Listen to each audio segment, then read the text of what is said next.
Bonsoir à tous, bienvenue au musée Vaudou. Je suis Adeline Beck, administratrice du musée.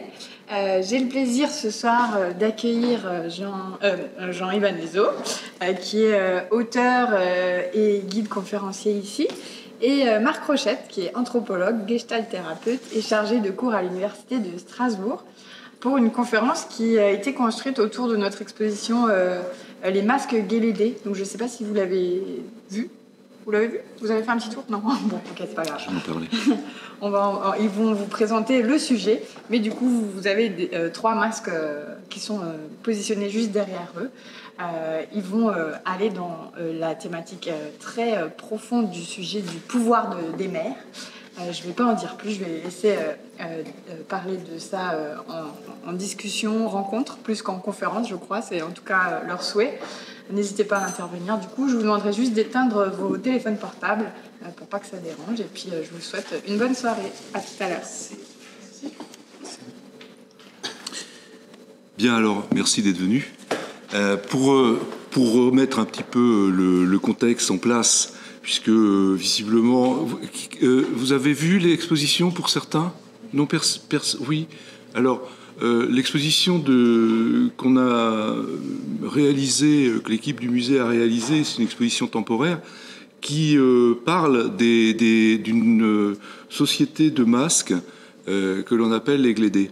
Alors, cette société de masques, c'est une société de masques Yoruba. Alors, les populations Yoruba sont des populations du Nigeria essentiellement, dont le territoire va du sud du Nigeria, sud-ouest du Nigeria, jusque un peu plus au nord, sur une ligne droite qui va de Benin City jusqu'à Ilé-Ifé en passant par Oyo, donc qui sont des grandes cités-États qui ont eu leurs heures de gloire il y a fort longtemps. Mais qui reste dans les traditions, dans les légendes, dans les mythes et dans la culture yoruba très profondément ancrée.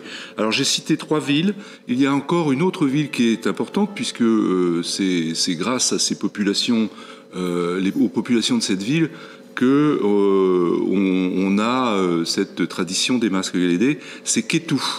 Alors Kétou aujourd'hui est situé sur le territoire de la République du Bénin, à la frontière du Nigeria. Donc les masques Guélédé sont des masques issus de sociétés de populations Yoruba originaires de Kétou. On en trouve essentiellement sur les bords des frontières du Bénin et du Nigeria. Ce sont des sociétés qui sont peu représentées sur le territoire du Bénin, en dehors de cette zone géographique. Alors comme vous pouvez le voir, je vous invite à aller voir cette magnifique exposition. Donc, sont des masques, des aumes qui sont magnifiquement construits, magnifiquement fabriqués, avec une richesse artistique indéniable, et qui sont accompagnés de costumes très riches en couleurs. Et voilà.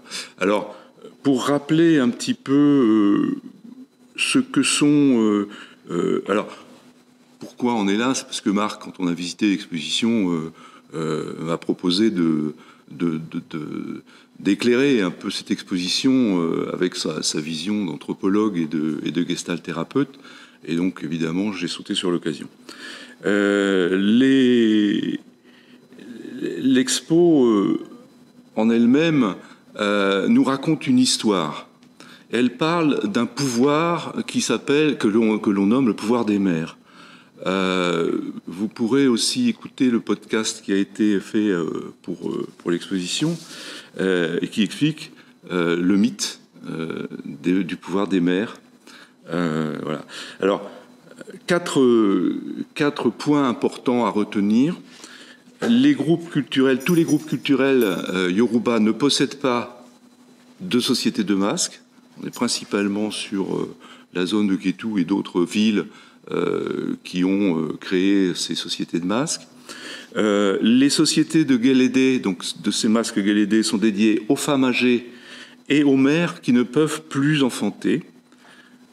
C'est important, vous le verrez. Et les masques sont portés par des hommes. Et les cérémonies ont principalement lieu la nuit. Voilà. Quand on a retenu ces 4 points-là, on peut se faire déjà une idée de ce que cela représente. Alors, je reparlerai des masques dans un autre contexte, le contexte européen, le 13 mai, samedi prochain, avec un historien, Gérard Lézère, qui nous parlera, lui, de la tradition des masques en Alsace. Hein, c'est quelqu'un qui a beaucoup à dire. Les masques, de manière générale, ont un caractère universel et, entre autres, ils sont l'une des composantes majeures des rituels, et en particulier des rituels d'initiation dont Marc nous parlera.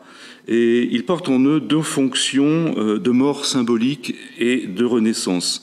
Donc voilà, je vais demander à Marc de nous en parler. Bien, merci Jean-Yves, merci à vous d'être présents ce soir. Alors, déjà, je tiens à préciser, tu m'avais présenté brièvement, et je tiens à préciser que j'ai aucune compétence particulière en matière culturelle sur la culture yoruba, que je connais un petit peu de façon livresque. Et alors, donc vous allez me dire, mais pourquoi vous êtes ici? Justement, c'est comme vous avez eu l'amabilité de le dire, c'est que justement, en tant que gestalt thérapeute et aussi anthropologue, je crois que l'un des principaux soucis de cette double casquette, c'est d'avoir la capacité de se laisser toucher. Je dis bien toucher, ça a quelque chose d'assez émotionnel, par la différence, par l'altérité. Parce que rencontrer une culture, rencontrer quelqu'un, quel que soit le contexte, c'est toujours entrer dans la présence et se laisser toucher par ça. Et donc voilà, donc le petit pari ce soir, c'est moi je suis touché par cette institution, le musée Vaudou, les présentations que vous pouvez faire, ces masques Guélédé. Pour l'anecdote, j'ai été au Bénin quand même une fois, donc j'ai vu ça d'un peu plus près, mais c'est un regard extérieur. Et donc, ma posture ce soir, il y a une certaine forme d'humilité, mais il y a une certaine forme d'humilité, et il y a aussi, il y a un philosophe qui enseignait de l'autre côté de la frontière, et il disait que le questionnement, c'est l'humilité de la pensée. Donc voilà, je vous invite ce soir, ensemble, on puisse un peu questionner. J'espère que ce que je vais apporter ce soir, ça va vous amener, vous aussi, peut-être, à oser, vous le faites peut-être déjà, à questionner ce qu'on peut voir quand on voit des masques, et qui, a priori, c'est pas notre culture, etc. Mais non, je crois qu'on peut quand même y aller, poser des questions, et peut-être, trouver des réponses qui sont communes par-delà nos différences culturelles. C'est un peu l'objectif de notre rencontre ce soir. Alors, tu disais à juste titre que ces masques montrent le pouvoir des mères. Alors, montrer avec des masques, la première chose, c'est montrer dans un cadre qui s'appelle le rituel. Qu'est-ce que c'est qu'un rite? En un mot, je reviens juste, faire un rituel dans une société traditionnelle, c'est permettre aux gens qui y vivent de vivre une expérience. Qui va transformer l'individu. On appelle ça initiation, peu importe le nom. Mais le but du rituel, c'est vous rentrez dedans, et quand vous sortez, vous êtes différents. Nous sommes différents, et c'est ça. Pour aller un peu plus loin, c'est différent, c'est transformer, et c'est d'apporter quelque chose en plus. La personne qui est en rituel doit ressortir avec quelque chose en plus. Plus de vie, plus... Voilà, je reviendrai là-dessus. Transformer, il y a un avant le rituel, un pendant le rituel et un après. C'est des moments importants à distinguer. Et là, je reprends la casquette de thérapeute. Déjà, ce qui est intéressant avec le rituel, c'est comme en thérapie. Il y a un processus à suivre. On suit un processus. Et c'est important, vous allez voir, on va revenir sur cette histoire de processus. Ça veut dire que pendant le rituel, pendant ce processus, quelque chose est possible. Il va se passer quelque chose. En tout cas, les cultures qui utilisent des masques, qui font des rituels, pensent qu'il est possible que quelque chose arrive à l'individu qui rentre dedans. Maintenant, j'en viens au masque. Alors, j'avais un maître en anthropologie qui avait écrit, qui m'avait initié à l'anthropologie des masques, et qui avait écrit un article, en tout cas célèbre pour moi, et qui s'appelait sur le peu de savoir que nous avons des masques. Et il disait, parce que c'est un grand connaisseur de toute l'esthétique des cultures à travers le monde, il adorait les masques, et il disait, je connais des masques par milliers, et pourtant je ne sais pas ce que c'est qu'un masque. Ben, je pourrais reprendre cette phrase, je dirais pas hélas, mais je dirais avec émotion, bien des décennies après. Ben, le masque, c'est un objet paradoxal. C'est un objet qui montre quelque chose, voilà, il montre quelque chose, et en même temps il cache celui qui le porte. Alors quand je dis masque, j'entends tout le costume, l'ensemble du masque. Le masque, quand je dis masque, c'est pas juste le home, c'est un être à part entière. C'est l'être masque dont je parle. Donc il montre et il cache à la fois. Ça, on est d'accord. Ça, je pense que... Et pour aller un peu plus loin, qu'est-ce que c'est qu'un masque? Donc c'est un artefact. C'est quelque chose qui a été créé par l'homme. Pour quoi faire? Vous allez me dire, pour le rituel. Oui, mais pour l'expérience rituelle, oui. Mais c'est un artefact qui sert à produire de la croyance. Ça sert à produire de la croyance. C'est le but du masque. C'est l'un de ces fondamental. Je vais revenir là-dessus. Et alors aujourd'hui, pourquoi on ne sait pas ce que c'est qu'un masque? Parce que nous ne sommes plus dans une civilisation du masque. Et oui. Alors peut-être qu'il y a des gens qui portent, il y avait Carnaval, il y a encore des masques, puis même, voilà, il y en a ici. Mais fondamentalement, et j'ose le dire, même dans les sociétés africaines, nous ne sommes plus fondamentalement dans une société du masque. Il y a d'autres objets, d'autres artefacts qui créent la croyance. Pensez, le premier, c'est le livre. Les religions du livre ont créé de la croyance avec le livre. Et est-ce qu'il y a des masques? En tout cas, c'est pas mis en avant. C'est des rebuts quand il reste. Comme ce qu'on peut voir à Bâle, c'est du folklore. Et aujourd'hui, la civilisation du livre est encore dépassée par quoi? La civilisation du média, l'image médiatique, qui crée de la croyance. Et ça, je ne vais pas ouvrir le débat, mais vous voyez très bien de quoi je vais parler. Oui, on peut en parler. Voilà. Je l'ai devant, là. Donc, voilà. Donc, la civilisation du masque, cet objet de croyance, appartenait à un type de civilisation dont il reste des choses, par exemple en Afrique. Alors, le masque, c'est pas une image. C'est pas juste une image. C'est un être à part entière. Et il va rentrer, et comment il entre dans une dialectique de création de croyance, comment il entre dans une expérience qui crée de la croyance, est-ce qu'on peut aller un peu plus loin? Non, si je suis là ce soir, c'est que je crois qu'on peut aller un petit peu plus loin. Et c'est pas moi qui l'ai inventé, mais justement, là, les premiers à observer comment ce processus de croyance peut s'instituer, c'est les premiers thérapeutes, et honneur au père fondateur de la psychothérapie humaniste au XIXe siècle, Sigmund Freud. Sigmund Freud, les œuvres de Freud, c'est très grand, mais il a écrit un petit texte qui est assez peu connu, publié en 1922, et qu'on a traduit en français. Oui, je crois qu'il est traduit. Je ne sais pas s'il est publié, mais les œuvres complètes n'ont pas été encore traduites, je crois, qui s'appelle La dénégation, Die Verneinung. Alors Freud remarquait que lors de... Voilà, c'était en 1922, donc il avait déjà pas mal de clients en psychanalyse, il avait déjà publié des livres célèbres, l'interprétation des rêves, etc.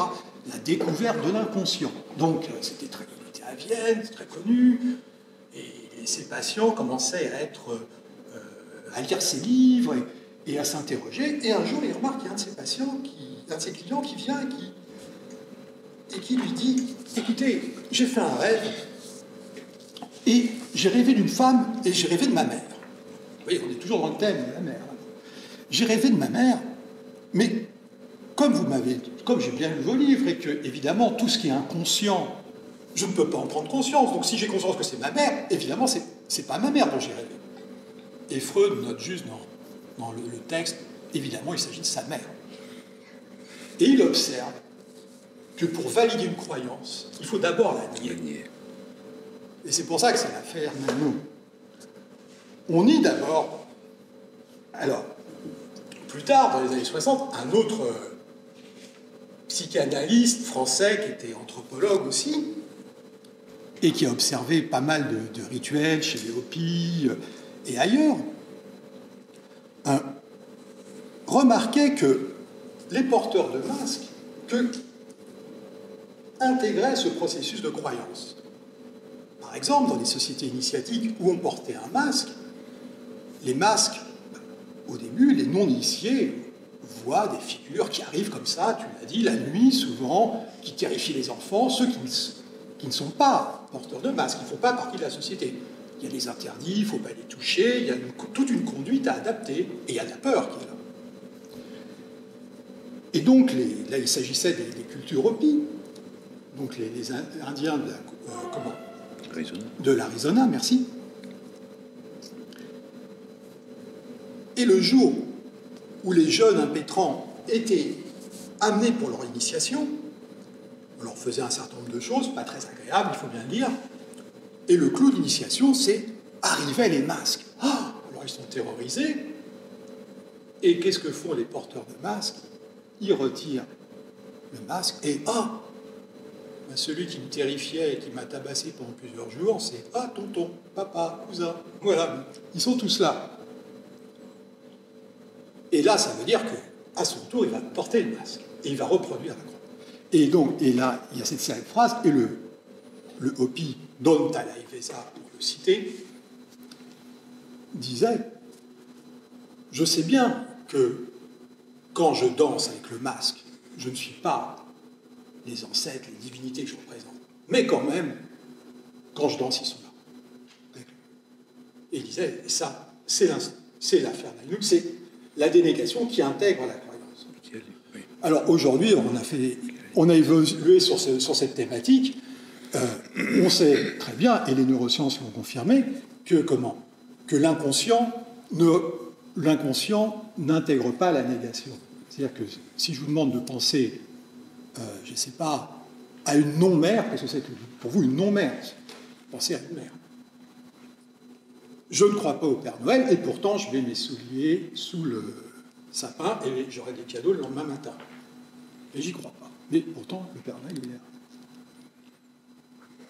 Okay. Donc voilà, il y a tous ces processus, cette relation entre l'expérience et la croyance que permettent vraiment d'instituer le masque. Voilà, pour répondre à ta première question, je crois que c'est un premier point d'éclairage. Ben merci. Alors sur le pouvoir des mères, puisque on est là, pour le discuter. Dans le mythe Yoruba, les mères sont furieuses, elles sont en colère. Elles sont en colère parce qu'elles ont perdu leur ascendant sur les hommes, c'est ce que l'on dit. Puis aussi elles sont en colère parce que elles n'ont plus le pouvoir de faire des enfants, ce que je disais au début. Donc être mère dans la société Yoruba, c'est une source, c'est une fin en soi, c'est une source de bien-être, une manière d'exister aussi dans la société, d'avoir un statut. Alors les masques, il est dit, mais c'est peut-être pas leur fonction première. Les masques, ils viennent là pour calmer ces mères, pour qu'elles puissent trouver l'apaisement, mais à travers l'apaisement des mères, qu'elles puissent aussi, que cet apaisement puisse aussi se diffusée sur la société yoruba. Mais également, tu en as parlé quand même en filigrane, cette cérémonie permet un renouveau, puisque de la fureur, on passe à l'apaisement et on retrouve le cycle normal de l'existence. Donc, cette société, elle doit redonner aux mères une autre fonction, un autre sens, en louant leur fonction spirituelle, en favorisant la fécondité de la société, des récoltes, puisque les cérémonies sont associées à ces moments de la vie. Et on invoque leur pouvoir pour qu'on puisse retrouver cette situation d'abondance, de sérénité, voilà, pour les familles et pour le groupe. Alors, je me pose 3 questions. Y a-t-il d'autres exemples qui permettraient de penser qu'il y a une mère universelle dont la figure pourrait dépasser toutes les différences culturelles? J'ai l'impression que la réponse est dans ma question. Peut-être. Et deuxième question, donc, quitter la mer, c'est renaître. Et peut-on penser simplement que cette histoire-là, elle raconte aussi le désir des hommes de quitter les mers et ainsi d'assurer leur renaissance, aux grandes dames des mamans. Et puis, il y a une troisième question dans cette histoire. Les mères ont des pouvoirs surnaturels. Alors, c'est ce qu'on leur prête. Est-ce que... et ces pouvoirs surnaturels, dans le mythe, dans la façon de construire ces cérémonies dédiées aux masques, il semble qu'il soit nécessaire de les préserver. Et ces pouvoirs surnaturels sont décrits au travers notamment de l'oiseau. Mais on n'en parlera pas. Et il est nécessaire de préserver ces pouvoirs surnaturels, mais contradictoirement, on cherche quand même à se préserver de ces pouvoirs qui pourraient agir contre les humains. Et les humains, sont les enfants des mères. Alors, de quel pouvoir, selon toi, de quel pouvoir sous-jacent on parle exactement dans cette affaire? Bien, écoute, je te remercie. Il y a pas mal de choses là-dedans. La première, c'est, je ne sais pas ce que c'est qu'un pouvoir surnaturel. Et donc, je ne répondrai pas directement à cette question.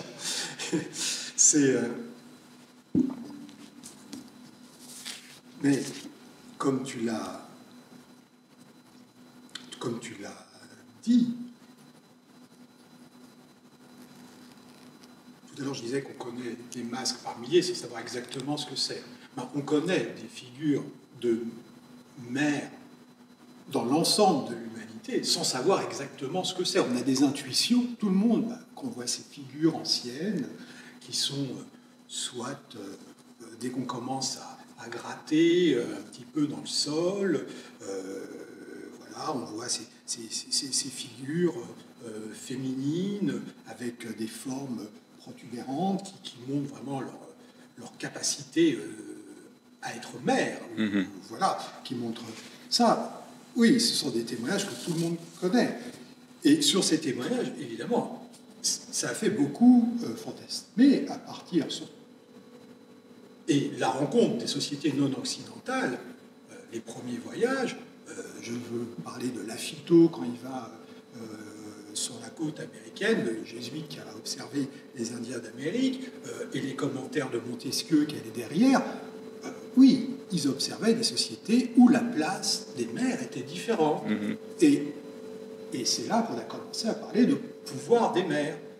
Et quelqu'un qui habitait décidément pas très loin d'ici, qui enseignait à Bâle, qui s'appelait Jacob Barhofen, en 1861, il a réuni tous ces témoignages antiques et les observations des premiers voyageurs. Ils ne s'appelaient pas encore ethnographes parce qu'ils n'étaient pas payés par l'État, mais comment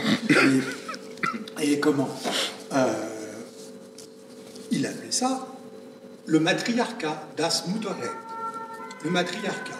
Et le titre, c'était le droit maternel, recherche sur la gynécocratie de l'Antiquité à nos jours. Voilà. Donc le pouvoir religieux et juridique des mères. Et ça s'est poursuivi. Alors, le matriarcat, l'ouvrage de Barhofen, c'est un gros volume. Mais ça a continué. Dans les années 20, il y a quelqu'un qui s'appelait Briffaut, son nom est français, mais c'était un anglais, qui a publié un ouvrage, on poursuivait sur la même veine, qui s'appelait The Mothers, en 3 volumes, comme ça, et il montrait tous les exemples où les sociétés, où les mères avaient le pouvoir. Alors, de quel pouvoir s'agit-il? Il ne s'agit pas exactement du pouvoir tel qu'on le définit d'une façon weberienne. Il ne s'agit pas de la violence physique légitime, comme Max Weber le qualifiait le pouvoir d'État. C'était un autre pouvoir. Mais ce pouvoir-là n'a pas arrêté de fasciner, et j'en veux pour preuve aujourd'hui, il y a encore d'éminents anthropologues, archéologues, une qui s'appelle Marita Gimbutas, qui travaille sur la déesse mère et qui poursuit ses recherches et publie aux États-Unis, dans des grandes presses universitaires, l'ensemble de ses recherches. Voilà, c'est un mythe.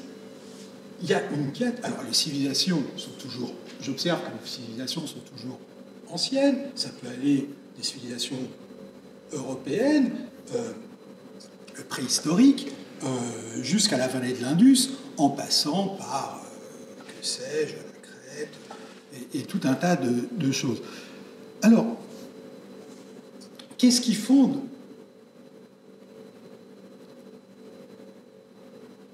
Il y a une résonance de cette terre-mère, de cette mère qui donne naissance à l'humanité. Et le pouvoir, il est là. C'est le pouvoir de donner naissance à l'humanité. Ce n'est pas le pouvoir de la violence physique légitime, c'est le pouvoir d'engendrer. Et ce principe féminin, qui aurait été le premier pouvoir d'une humanité que nous n'avons pas connue, si ce n'est que par des plaisirs de lecture, il se base souvent sur un mythe que tout le monde connaît, qui est le mythe de quoi? De la parthogénèse. La parthogénèse, c'est quoi? C'est en anglais, en français, on dit l'immaculée conception. Je pense que ça vous parlera peut-être plus. Ben, c'est que la mère, elle peut engendrer seule. Elle a cette capacité-là. Virgin birth, on dit en anglais, c'est plus parlant. Ben, repensez au mythe que vous connaissez, pensez à l'ancienne Égypte, on retourne un peu sur les côtes africaines. La déesse mère de l'Égypte ancienne, elle s'appelle Isis. Son mari, Osiris, il se fait démembrer par le méchant qui s'appelle Seth, qui jette les morceaux de part et d'autre des bords du Nil, où passent les crocodiles de temps en temps, et elle arrive, parce qu'elle est très, très pugnace, à rassembler son mari, les morceaux, mais évidemment il en manque un. Et vous savez c'est lequel? Il manque son phallus. Et donc, elle arrive quand même, en faisant peut-être le premier masque de l'histoire, le premier objet, l'artefact, avec un artefact qui est produit elle-même, elle arrive à se féconder et à créer le jeune Horus. Voilà. Ça, c'est la mythologie. Et évidemment, il y a à peu près 2000 ans, il y a un autre mythe sur aussi une conception sans intervention masculine directe qui a fait Florès. Très bien. Ben, ces éléments-là, c'est des éléments que les anthropologues, les premiers ethnographes, ont retrouvés. L'un des livres qui faisait le plus débat quand il est paru, celui de Malinowski, sur les Trobriand, société de Papouasie-Nouvelle-Guinée, où il était resté pendant la guerre de 14, en 4 ans. Ben, oui, les Trobriand qui ignoraient rien de la sexualité, qui étaient de fins connaisseurs et de, aussi des appréciateurs de la chose, du corps, du sexe, des plaisirs de la chair. Mais pour eux, non. L'homme ne participait pas à la fécondation de la femme. Ça a été longtemps un mystère. Pour les humains. Mais ça l'est toujours. Ça reste un mystère. Même pour moi, je ne sais pas si c'est toujours un mystère, c'est mystérieux quand même. Mais bon. Oui. Et donc, voilà. C'est fondé sur des faits. Ce pouvoir, c'est un pouvoir qui est alternatif. Et fondé aussi sur...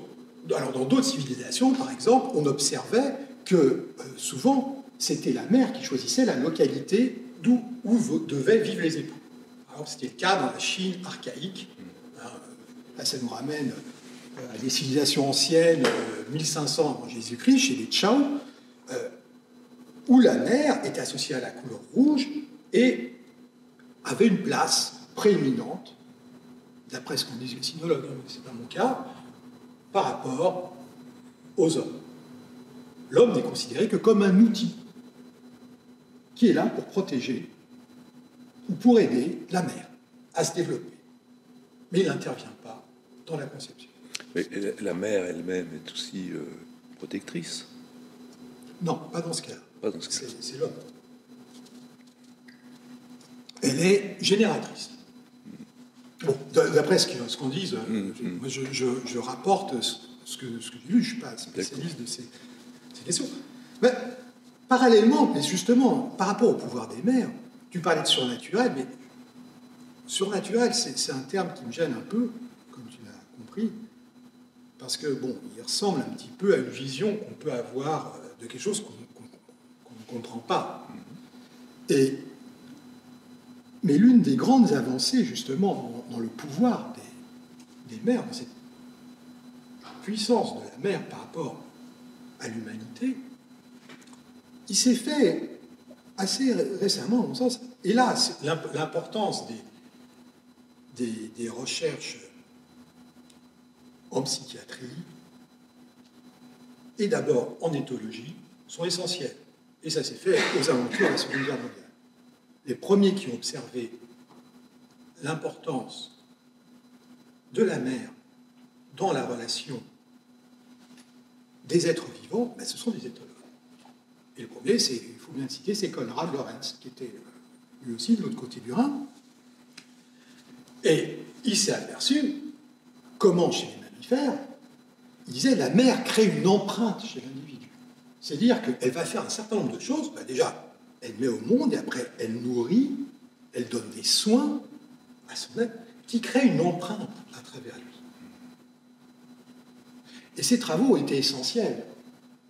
Parce qu'ensuite, et là je vais parler de quelque chose qui est célèbre, qui s'appelle la théorie de l'attachement. C'est la contribution de la mère pour la création d'une base sécurisante pour l'individu qui naît, a été observé par le premier par un psychiatre qui était aussi psychanalyste qui s'appelle John Bowlby en Angleterre. Lui, voilà, il travaillait pendant la Seconde Guerre mondiale et à ce moment-là, il y a eu lui, il travaillait à l'hôpital de Tavistock qui était à Londres. Il y avait des bombardements. Donc, les autorités britanniques avaient décidé de protéger les nourrissons et les avaient envoyés avec tout le nécessaire un peu plus loin à la campagne pour les protéger.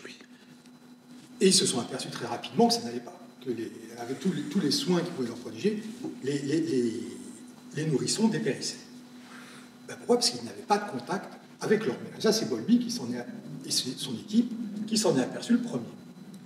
Et de là est venue toute l'observation, et je vais juste résumer, comment toute l'observation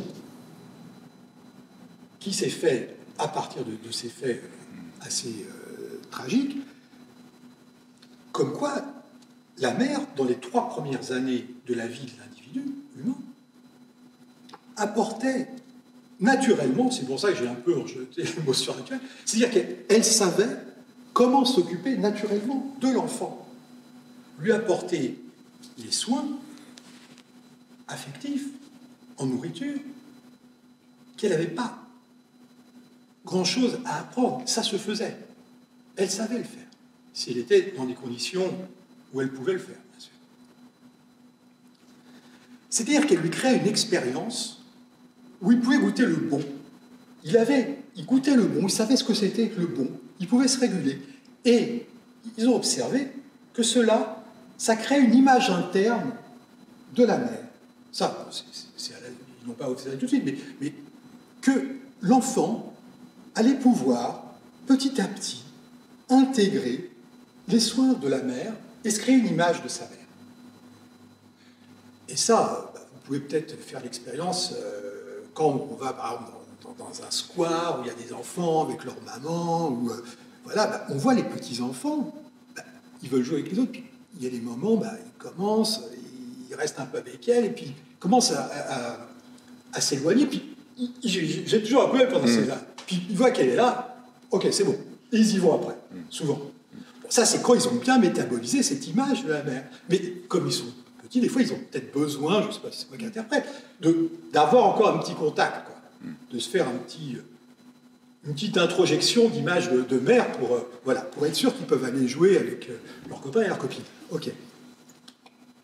Et ça, ce rôle éminent dans les 3 premières années de la mère, un autre pédopsychiatre, qui est aussi psychanalyste très connu, Donald Winnicott, à la même époque, il l'a théorisé, et il appelait ça la good enough mother, la mère suffisamment bonne. C'est-à-dire que c'est une maman naine. Elle a naturellement tout ce qui est à sa disposition pour son enfant. Elle n'a pas à être parfaite. Elle n'a pas à faire des choses particulières, à aller chercher. Non. Mais, quelle que soit sa position, elle peut lui apporter cette base sécure pour qu'il construise cette image interne de la mère qui lui permet quoi? Justement, ce qu'on appelle, en psychothérapie, de bien métaboliser son attachement. Alors, c'est quelque chose de très intéressant dans les relations sociales, dans les relations de la société. Parce que ça donne des capacités relationnelles à l'individu. Le petit enfant, il va pouvoir jouer avec les autres. Hein? Et pas que le petit enfant. Il a un sentiment profond de sécurité. Il peut rester seul. Il peut créer seul. Parce qu'il sait qu'à un moment, sa mère reviendra. Il peut aussi accepter d'avoir des émotions, des contrariétés. Il peut accepter d'exprimer ses besoins.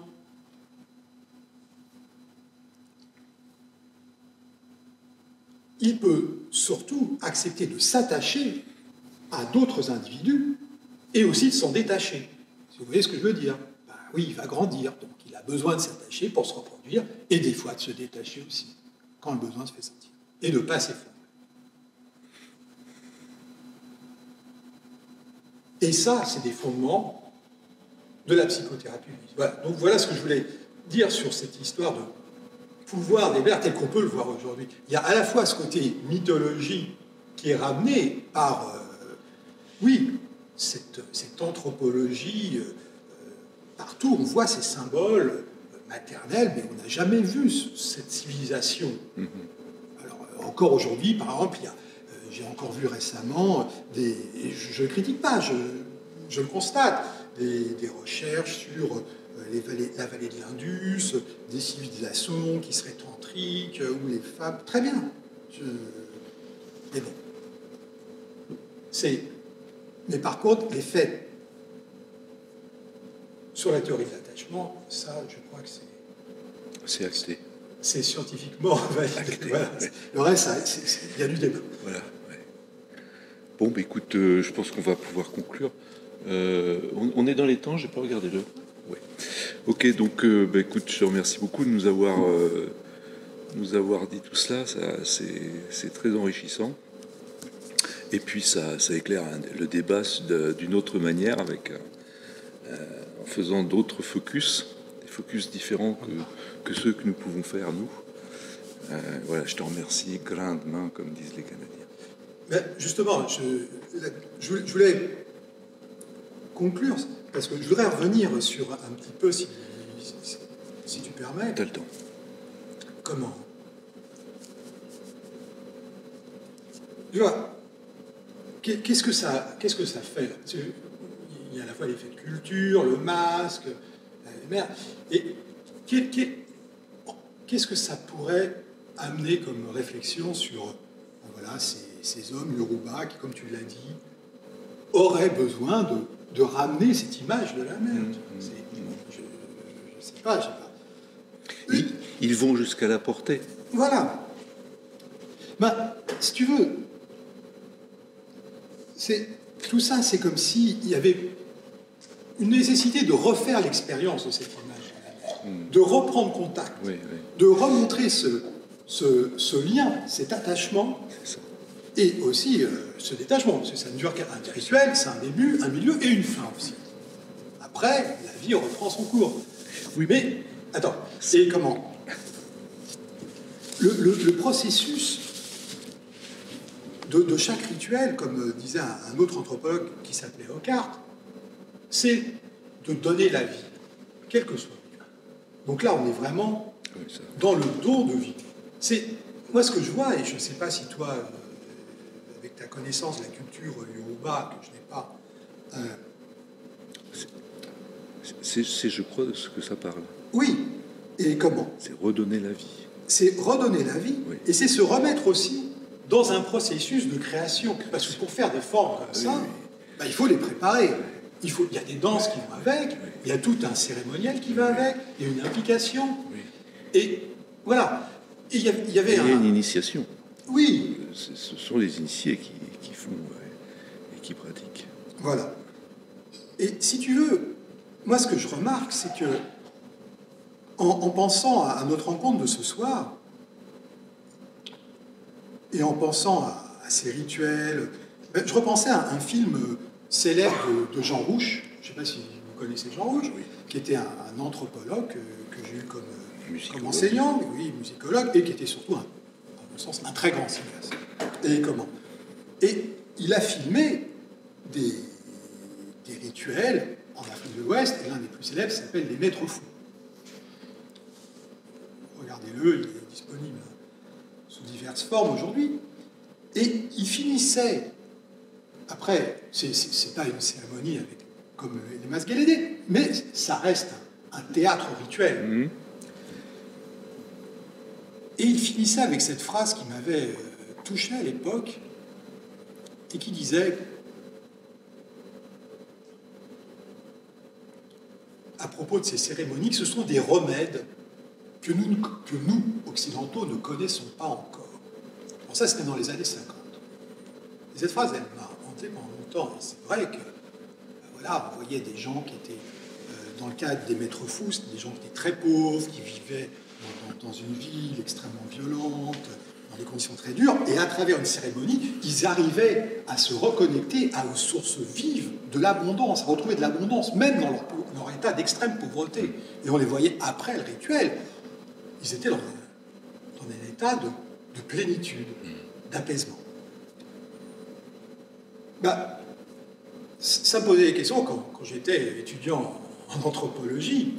Et ces remèdes-là, bah, aujourd'hui, en tant que thérapeute, je dirais qu'en Occident, on a peut-être intégré cette leçon, sous une forme bien sûr très différente, en étant attentif au processus de l'expérience. Comment on peut vivre une expérience pour justement qu'elle nous apporte tout le bien qui est nécessaire à notre développement, à notre croissance naturelle. Et il y avait un célèbre gestalt thérapeute qui s'appelait Joseph Zinker, il disait, justement à propos du processus, qui est un rituel, il disait, le processus, c'est le plat principal et le festin de la création. C'est-à-dire que la façon dont je vis mes expériences, c'est ça, ma véritable création. Et voilà, et donc je fais un parallèle, et le parallèle que je voyais justement entre ces sociétés qui produisent du masque, qui produisent de l'expérience, qui produisent de la croyance pour le mieux-être de la collectivité, il y a un parallèle, c'est-à-dire qu'elles sont, elles aussi, extrêmement attentives au processus, attentives à la façon dont elles conduisent leur vie. Voilà, c'est ça, c'est cette attention commune que je trouve qui permet de faire un pont entre des sociétés sociétés à masque, même s'il y a des masques ici, je suis désolé, on n'est plus dedans. Non. On est passé à autre chose. Voilà. Donc voilà, c'est un peu là-dessus que je voulais... Très bien, la conclusion me convient. Voilà, bah, écoutez, on vous remercie en tout cas pour votre écoute. Et puis on va mettre fin à notre conférence. Si vous avez des questions, on peut consacrer un peu de temps aux questions. En avez-vous? J'ai toujours il y a un grand silence toujours quand on pose ça, quand on dit avez-vous des questions? Alors si on en a une. Oui. Donc on parle du pouvoir des mères, ce sont des masques de mères, et ce sont des hommes qui les portent lors des rituels. Oui, pourquoi? Alors, la question reste en suspens. Moi, personnellement, j'ai pas d'explication à ça. Il est certain que, alors, les sociétés de Guélédé sont des sociétés quand même féminines, c'est-à-dire qu'elles sont dirigées par des femmes, mais avec le concours des hommes et ce sont les hommes qui... Le fait est que ce sont les hommes qui les portent. Donc, la raison pour laquelle ces hommes décident de porter... de s'initier déjà au port du masque et de faire partie de ces sociétés Guélédé, parce que ce sont des sociétés initiatiques.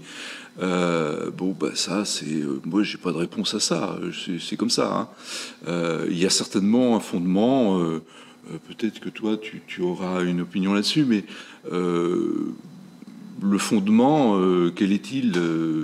Ma foi, il y a d'autres sociétés. Elles dirigent la société des masques. C'est elles qui dirigent les cérémonies. C'est elles qui définissent les thèmes qui vont être choisis pour sortir les masques. Ils sortent à certaines occasions, et ces occasions sont des occasions soit définies par les femmes anciennes d'une famille, soit à l'occasion de grandes fêtes calendaires, hein, par exemple pour les moissons.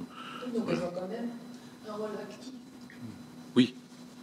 Quand vous dites les femmes ont quand même un rôle actif. Ah mais elles ont le premier rôle.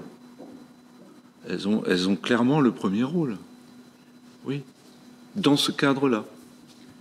Mais alors moi j'ai une question parce que ça a presque un rapport.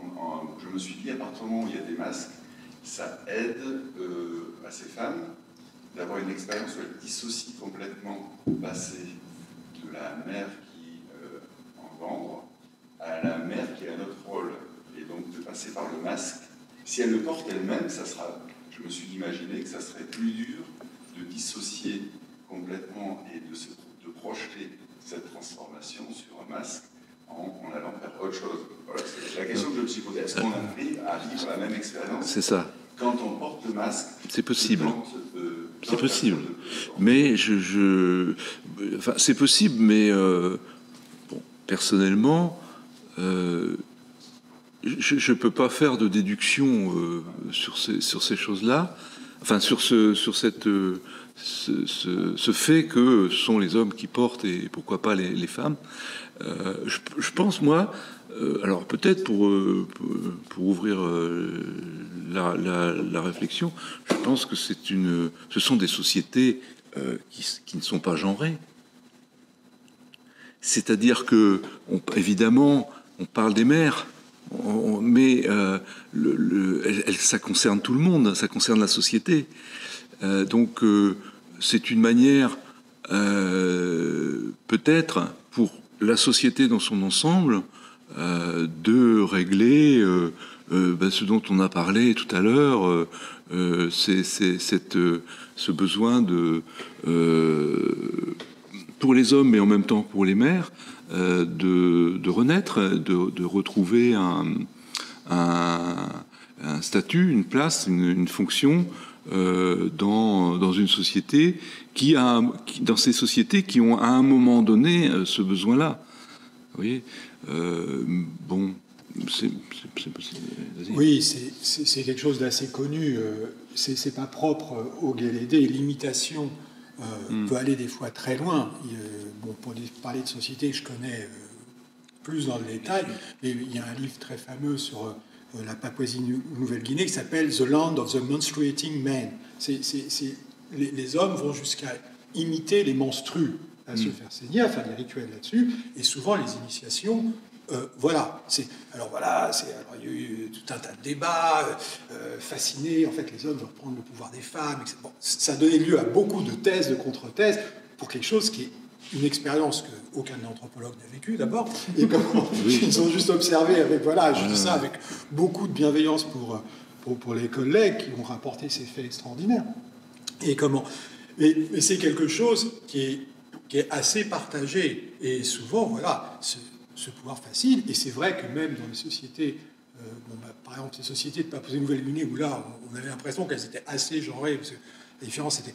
Bon, on s'aperçoit aussi que les femmes, finalement, tenaient le compute dans les rituels, donc, même si...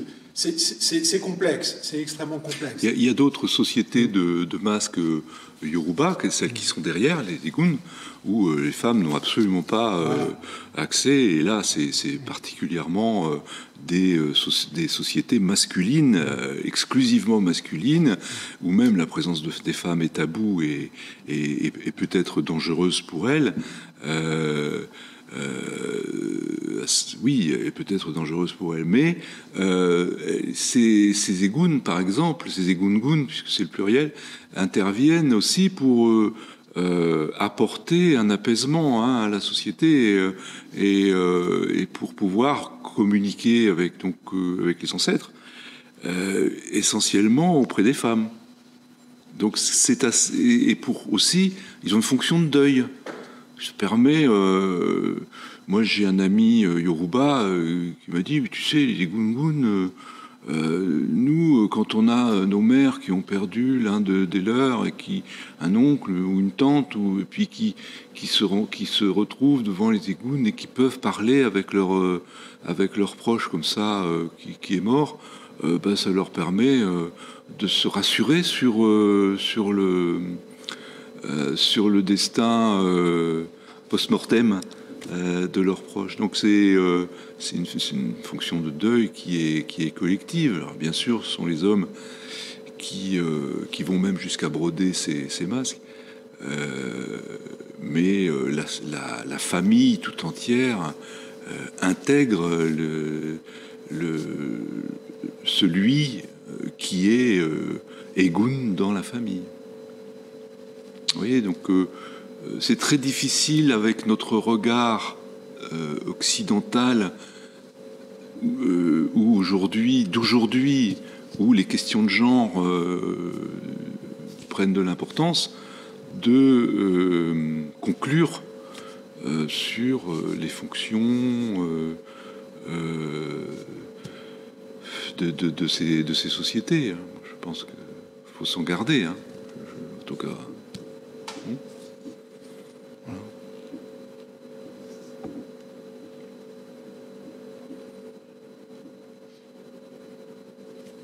D'autres questions? Non, c'est bon. Ok, ben voilà, on peut conclure. Merci à tous.